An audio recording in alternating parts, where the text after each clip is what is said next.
three language formula was a result of the 8th schedule of the Constitution and linguistic reorganization of the states, which took place in the 1950s and 1960s. And at that time, the expectation was that children to be admitted in school should study the language of the state, the language of the Constitution and the courts, that is English, and also Hindi as a language that was aspiring to be the national language. So at that time, this formula was good.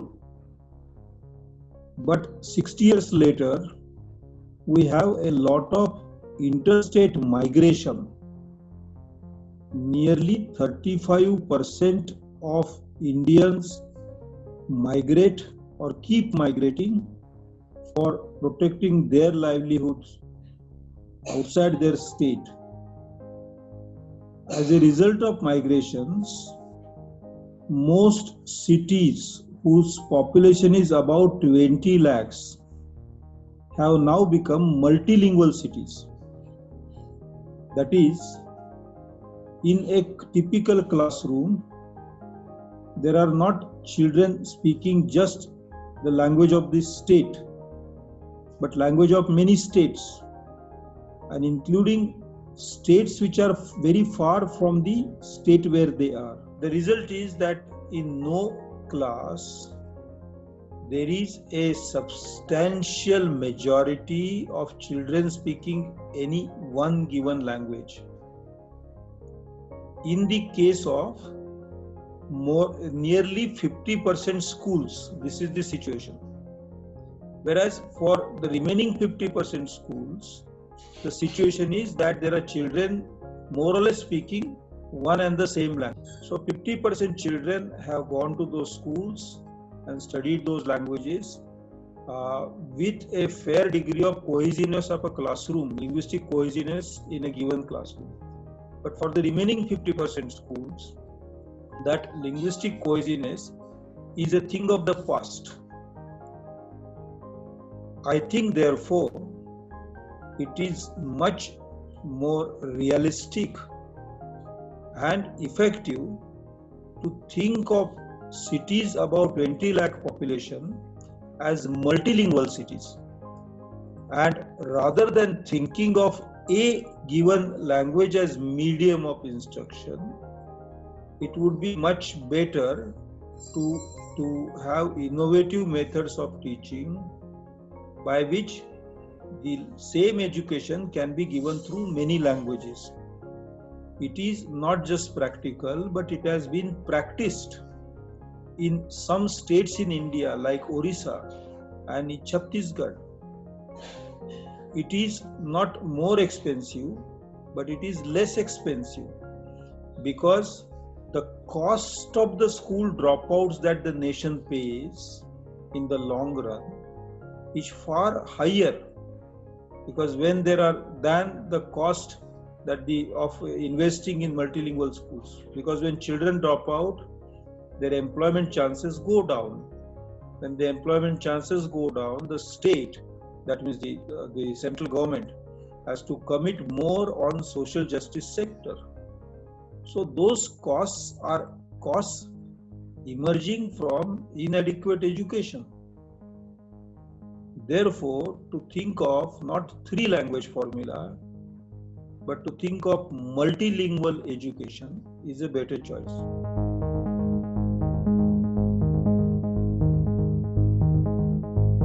The government is not greatly interested in keeping all surviving languages in the country alive,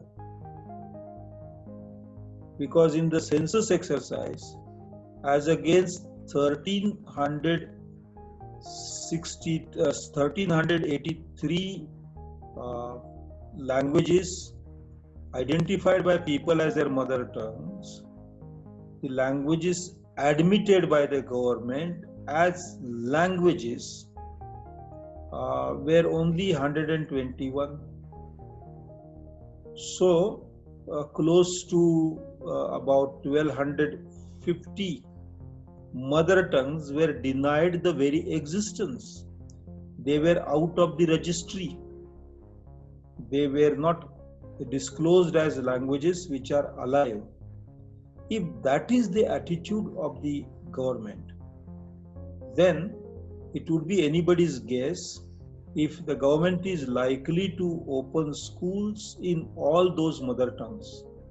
In the earlier provisions under the right to education, there were schools, at least on paper, at least in official records, schools in every village. There was no single village where there was no school officially. I mean, it's another thing whether all those schools functioned or not, but that's not the part of the policy, that's the part of the implementation of the policy. With the cluster arrangement, the earlier arrangement will change. The cluster arrangement means that in a cluster which normally has about 40 to 45 villages, that is how clusters are arranged by the DPEP, and of those 45 villages, probably there may be 1 or 2 clusters, which means schools will actually run in 2 villages and the remaining 40 odd villages will go without schools. This is a very severe and large scale shrinkage of the school system. Now, where is it going to shrink? It is going to shrink in the geographical areas which are remote. And which are the remote geographical areas in the country? Those are the areas where tribals normally live. That is, it is the people whose languages were denied existence by the census live. So on one side, the schools will be bundled up into a single cluster and therefore affecting the villages. On the other side, the census will not register the existence of the languages of these people. And then if the NEP is saying that it will promote all Indian languages, the NEP will not do it. The NEP will say, give us a good official list of languages. And the official list of languages is going to be truncated. The NEP will say, well, give us a good place for forming a cluster. And not every village will be able to form a good cluster in terms of educational pedagogy, practice, facilities. So all in all, these aspects taken together, it is clear that the government is not genuinely interested in educating children who most of all deserve education.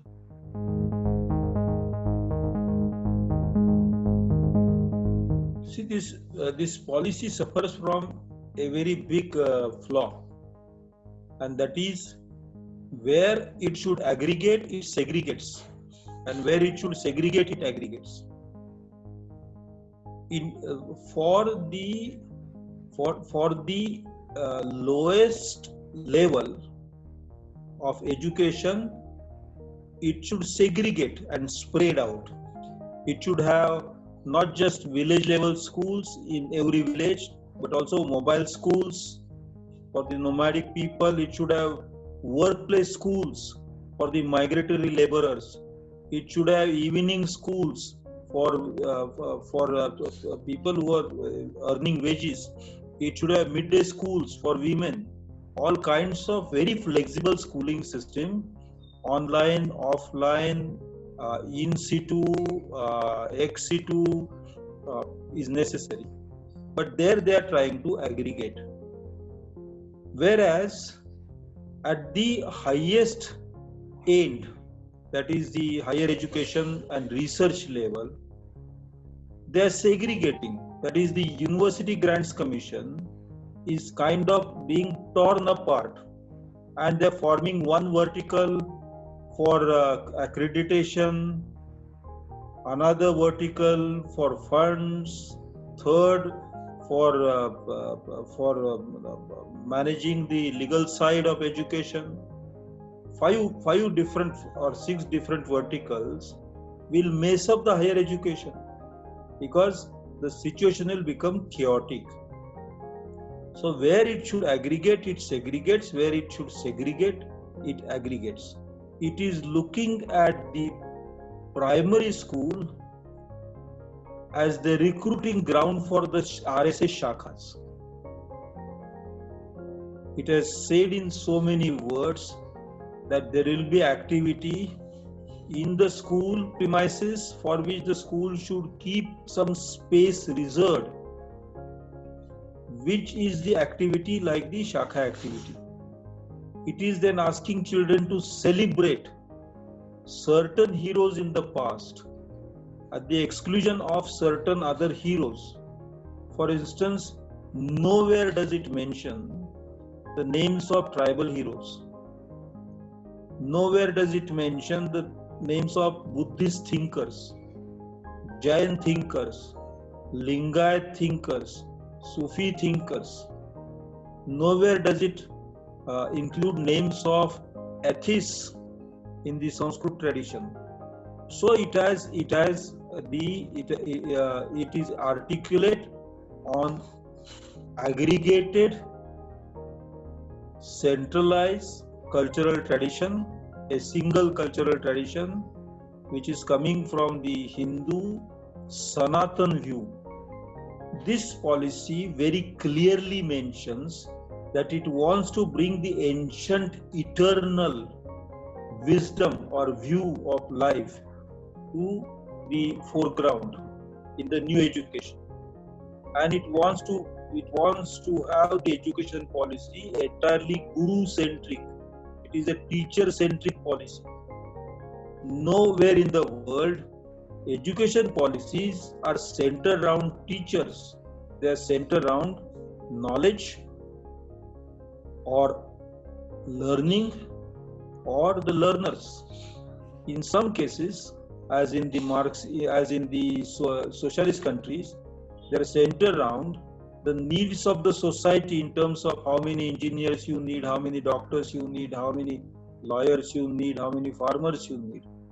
But nowhere in the world, absolutely nowhere in the world, an education policy is teacher centric. But here it is the guru centric, and the guru centric policy wants to foreground the Sanatan tradition, and it wants to foreground that Sanatan tradition not just by bringing Sanskrit back, but also the Sanskrit knowledge system. Now the Sanskrit knowledge system does not mean system of disciplines. Sanskrit knowledge system means how knowledge is transmitted from one generation to the next generation, and those methods of transmission are hugely Brahminical, drawn out of the Yajurveda, fitted into the Gurukul idea of some ancient era which is bygone. I think these are the dangers of the policy.